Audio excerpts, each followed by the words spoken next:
Página 18, parte 3, realidades del Ejecutivo. Las realidades que lo rodean exigen del Ejecutivo una eficiencia que ellas, por su parte, tornan muy difícil de alcanzar. En rigor, a menos que el Ejecutivo se esfuerce por ser eficiente, las realidades de su situación le arrastrarán hacia la futilidad. Echa una rápida ojeada a las circunstancias que rodean a un trabajador cerebral fuera de una organización para ver bien el problema. El médico, en general, no tiene ningún problema de efectividad. El paciente que va a su consultorio aporta todo lo necesario para que los conocimientos del médico se tornen efectivos. Durante el tiempo que se halla con su cliente, el facultativo puede, por regla general, consagrarse enteramente a él, ya que se halla en condiciones de reducir las interrupciones al mínimo. La contribución que del médico se espera es clara. Lo importante y lo accesorio quedan establecidos por la dolencia del paciente, sea esta la que fuere. Los males del enfermo determinan las prioridades, y la meta, el objetivo están dados: restablecer la salud del paciente o, por lo menos, procurarle alguna mejoría. Los médicos no se destacan por su capacidad para organizarse a sí mismos ni para ordenar su trabajo, pero pocos de ellos tienen problemas respecto de su efectividad. El ejecutivo dentro de una empresa se halla en una posición enteramente distinta. Afronta 4 realidades mayores que escapan a su control. Cada una de ellas es inherente a la organización e incide en el trabajo cotidiano del ejecutivo. Este no puede elegir, debe cooperar con lo inevitable. Mas aquellas realidades lo empujan hacia la no ejecución y la esterilidad. Realidad 1. El tiempo de un ejecutivo pertenece en general a los demás. Si intentáramos definir a un ejecutivo en operaciones, esto es, a través de su acción, deberíamos describirlo como a un cautivo de la organización. Cualquiera puede interferir en su tiempo y todos lo hacen. Al parecer, muy poco es lo que puede él hacer para evitarlo. Por lo regular, no puede asomar su cabeza por la puerta y decir como el médico a la enfermera: no recibiré a nadie durante media hora. Porque precisamente en ese instante suena el teléfono y tiene que hablar con el mejor cliente de la compañía o con un alto funcionario de la administración comunal o con su jefe. Y la siguiente media hora ya está malograda. Esto parece claramente reflejado en el único estudio sobre top management en las grandes corporaciones, donde realmente se discrimina el uso del tiempo por parte de los grandes ejecutivos, aún los más eficientes. Según el profesor Carlson, descubren que casi todo su tiempo es absorbido por otras personas y otros fines que poco o nada gravitan en su efectividad. En rigor, podríamos definir al ejecutivo como a un ser que normalmente no dispone de tiempo propio, porque éste se halla siempre comprometido en asuntos que solo importan a otros. Página 19, realidad número 2. El ejecutivo está obligado a mantenerse en movimiento a menos que realice alguna acción positiva para modificar la realidad en que vive y trabaja. En Estados Unidos son frecuentes las quejas contra presidentes de compañía o altos empleados que siguen ocupándose del marketing o dirigiendo la planta, incluso cuando son los responsables de la empresa y debieran consagrarse a su dirección. Esto es a veces condenado y se atribuye el hecho de que el ejecutivo norteamericano surge por lo general de trabajos operativos y funcionales y no puede abandonar sus hábitos de toda la vida cuando se incorpora a la dirección general. Pero igual queja oímos en países donde las carreras se desarrollan de modo completamente distinto. En las naciones germanas, por ejemplo, la ruta común hacia los altos cargos se inicia en un secretariado central donde se trabaja como generalista. No obstante, en las compañías alemanas, suecas u holandesas, los altos ejecutivos son acusados, como en Estados Unidos, de operativos. Cuando estudiamos las distintas organizaciones, advertimos que ello no se circunscribe a la cumbre, ya que impregna todo el grupo ejecutivo. Algún motivo debe existir que justifique esa tendencia a operar, algo que no tiene nada que ver con los escalafones ni con la general perversidad de la naturaleza humana. El problema fundamental estriba en la realidad que rodea al ejecutivo. A menos que éste lo cambie mediante una acción deliberada, el curso de los eventos determinará cuánto le concierne y hace. Esta dependencia de los sucesos es conveniente al médico, quien interroga al paciente que entra a su consultorio. «Hey, ¿por qué ha venido?», y espera que el enfermo le responda adecuadamente. Cuando éste contesta: «Doctor, no puedo dormir. No he podido hacerlo durante las últimas 3 semanas», está indicando al facultativo cuál es el área que tiene prioridad. Aun cuando el médico estime, después de un examen más detenido, que el insomnio es un síntoma menor de un mal considerable, procurará ayudar a su paciente a lograr algún reposo nocturno. En cambio, rara vez los hechos indican nada al ejecutivo, menos aún el verdadero problema. Para el médico, la queja del enfermo es fundamental porque es lo más importante para el paciente. El ejecutivo enfrenta un universo mucho más complejo. Los eventos por sí mismos no le aclaran cuáles son importantes, influyentes y cuáles meras distracciones. Ni siquiera constituyen síntomas, a diferencia del relato del paciente que sirve de guía al médico. Si el ejecutivo permite que los hechos determinen su conducta, su trabajo y lo que él considera más importante, perderá su tiempo en faenas operativas. Aunque sea una excelente persona, malgastará sus conocimientos y su habilidad y desperdiciará la escasa eficiencia que tal vez podría alcanzar. El ejecutivo debe poseer el criterio necesario para trabajar sobre lo realmente fundamental, o sea, sobre contribución y resultados, aunque tal criterio no emane de los sucesos. Página 20. La efectividad puede aprenderse. Página 21. La tercera realidad que impele a un ejecutivo a la inoperancia es su integración en una organización.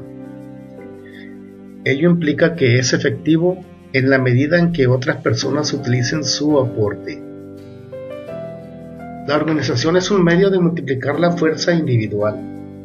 Se apropia de los conocimientos de una persona y los transforma en recurso, motivación y visión de otros trabajadores cerebrales. Estos, sin embargo, rara vez coinciden entre sí.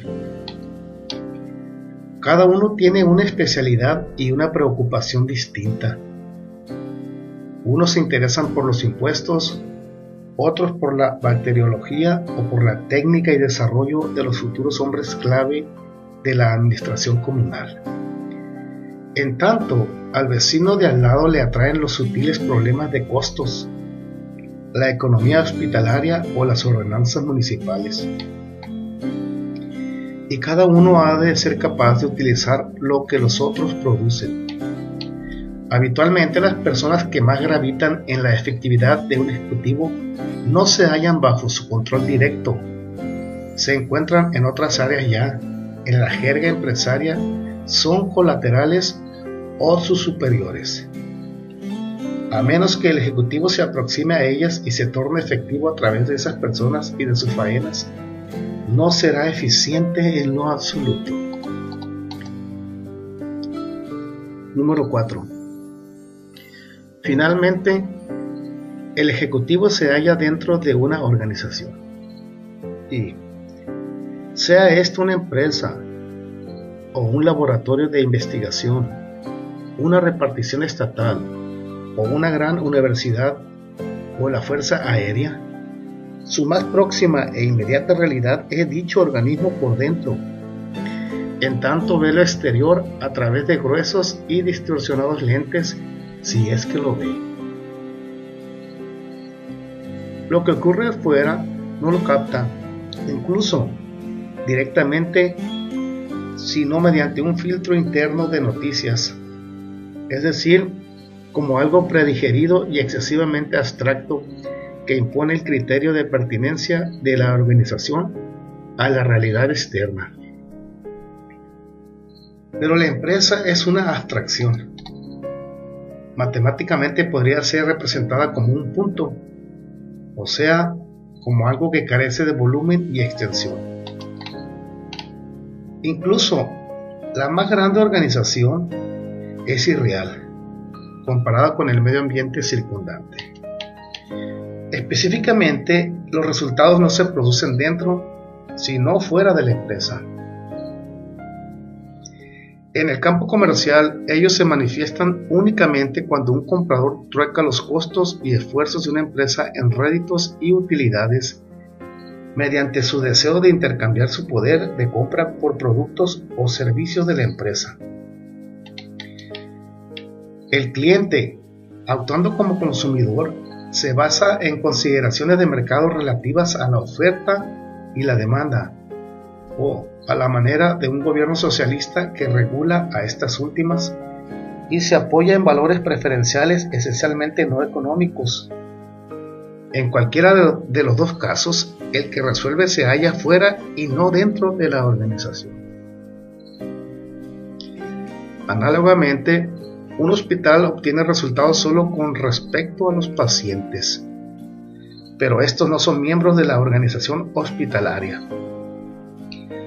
Para el enfermo, el nosocomio es real mientras se halla en él. Su mayor deseo es retornar cuanto antes a un mundo ajeno al hospital. Dentro de toda organización solo hay esfuerzos y costos. Hablar de centros de utilidades en una empresa, como solemos decir, implica un político eufemismo. Solo existen centros de esfuerzo. Cuanto menos debe esforzarse una empresa para obtener resultados, mejor llenará su cometido. El hecho de que utilice 100.000 empleados para producir los automóviles o el acero que requiere el mercado constituye fundamentalmente un craso error de ingeniería. Cuando menos gente ocupe y menor y más insignificante sea la actividad interior, tanto más se aproximará a la perfección una empresa en el campo de la única razón de su existencia, la de servir al mundo circundante. Ese mundo exterior, ese medio ambiente, que es la auténtica realidad, escapa a todo control interno. A lo sumo, los resultados son codeterminados como en la guerra, donde el éxito es consecuencia de las acciones y decisiones de ambos ejércitos. Por más que una empresa intente moldear las preferencias y pautas de sus clientes a través de la promoción y la publicidad, salvo en las situaciones de extrema penuria, como las crisis económicas, el comprador dice siempre la última palabra y ejerce un efectivo poder de veto. Ello explica por qué toda economía comunista se ve en apuros tan pronto supera la escasez extrema y se halla todavía lejos de adecuarse a las exigencias del mercado, donde el comprador, más que las autoridades políticas, es quien, en rigor, resuelve en última instancia. No obstante, esa fase interna de la organización es la más visible e inmediata para el ejecutivo. sus relaciones y sus contactos, sus problemas y desafíos, sus corrientes entrecruzadas y su chismografía lo alcanzan y rozan por todas partes. A menos que haga un esfuerzo extraordinario para entrar en contacto directo con la realidad exterior, se concentrará cada vez más en lo interno. Cuanto más asciende en la compañía, tanto más será absorbido por los problemas y desafíos interiores y menos por los eventos externos. Una organización, o sea, un mecanismo social, difiere fundamentalmente de un organismo biológico, empero se rige por la ley que gobierna la estructura y dimensiones de las plantas y los animales. Su superficie aumenta en proporción al cuadrado de su radio, pero su masa según su cubo. Cuanto mayor es un animal, más elementos han de consagrarse a la masa y a las funciones internas, a la circulación y al conocimiento, al sistema nervioso, etc. Cada parte de una ameba se halla en constante y directo contacto con su medio ambiente. No necesita, por lo tanto, órganos especiales para percibir lo que la rodea o para mantenerse unida. En cambio, un animal grande y complejo como el hombre requiere un esqueleto para asegurar su integridad y toda clase de órganos especializados para la ingestión y digestión, la aspiración y exhalación, el transporte del oxígeno a los tejidos, la reproducción, etc. Sobre todo, el hombre necesita un cerebro y un complejo sistema nervioso. Casi toda la ameba está comprometida en la supervivencia y la procreación. Por el contrario, casi toda la masa del animal superior, sus recursos, su alimento, su energía, sus tejidos, se consagran a dominar y compensar la complejidad de su estructura y su aislamiento del mundo exterior.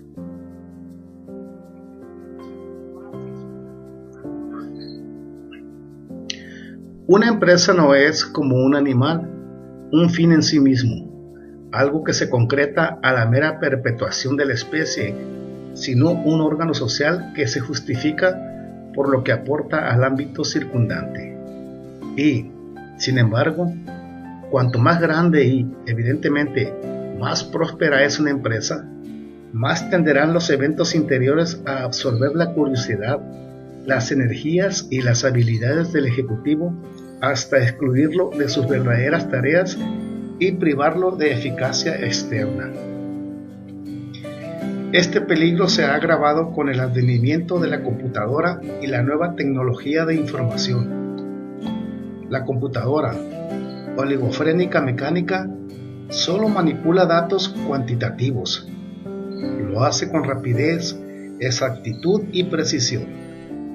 Tritura una masa de información que antes de ella era imposible obtener. Sin embargo, solo podemos, en general, fijar en cifras lo que ocurre dentro de la organización, costos y producción, estadísticas de pacientes en los hospitales o datos sobre training. Los hechos exteriores rara vez aparecen registrados en cifras antes que sea demasiado tarde para utilizarlos. Esto no se debe a que nuestra capacidad de reunir tal información sea más lenta que la habilidad técnica de la computadora.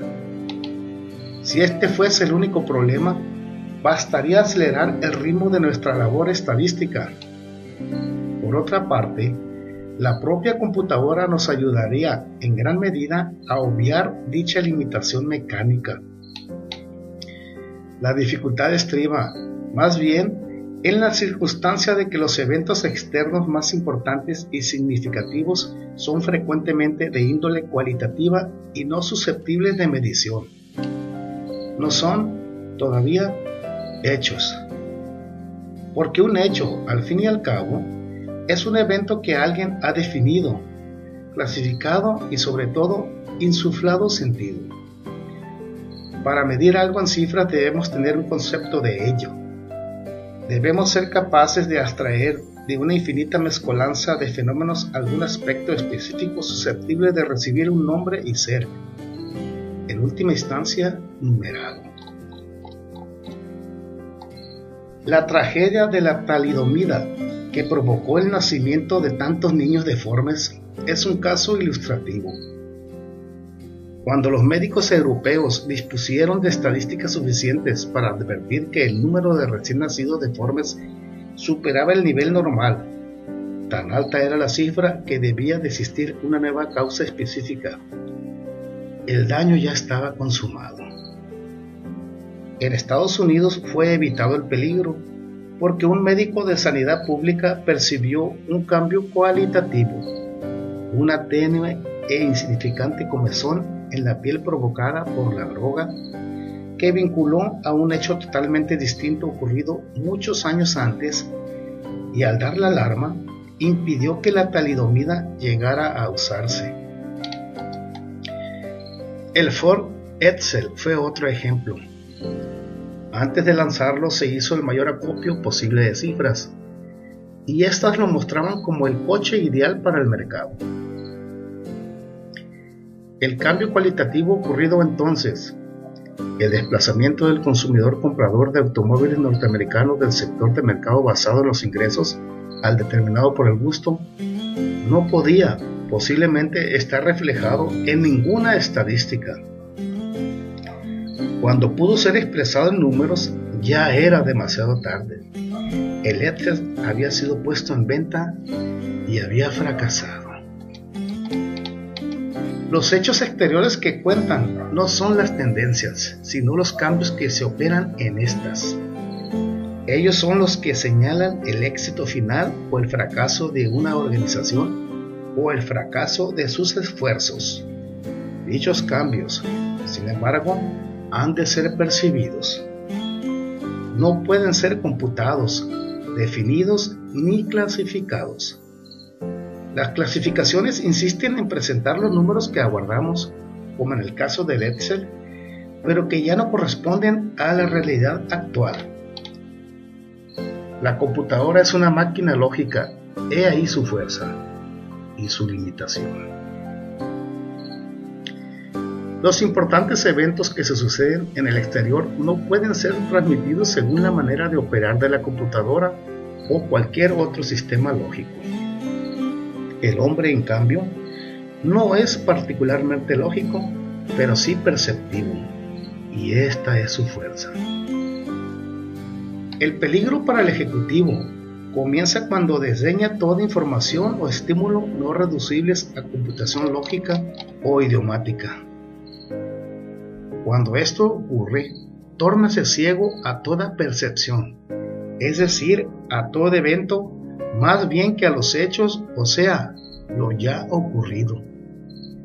La tremenda masa de información proporcionada por la computadora puede, entonces, obstruir el acceso a la realidad. Por el tiempo, la computadora, en potencia y con mucho la más útil herramienta de control, le dará al ejecutivo conciencia de su aislamiento y lo liberará para que se consagre por más tiempo al mundo externo. Por el momento, sin embargo, corremos peligro de contraer computadoritis aguda, una muy grave dolencia. La computadora agudiza una situación preexistente. Los ejecutivos de la necesidad viven y trabajan dentro de las organizaciones. A menos que hagan un consciente esfuerzo para percibir el mundo exterior, lo interno acabará por ocultarles la auténtica realidad. Estas 4 realidades no pueden ser modificadas por ningún ejecutivo porque son 4 condiciones básicas de su existencia. Por consiguiente, debe comprender que será ineficaz a menos que se esfuerce por aprender a ser eficiente. Las 4 realidades son: 1. El tiempo de un ejecutivo pertenece en general a los demás. 2. El ejecutivo está obligado a mantenerse en movimiento a menos que realice alguna acción positiva para modificar la realidad en que vive y trabaja. 3.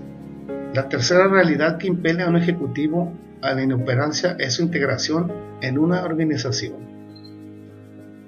4. El ejecutivo se halla dentro de una organización. Página 26.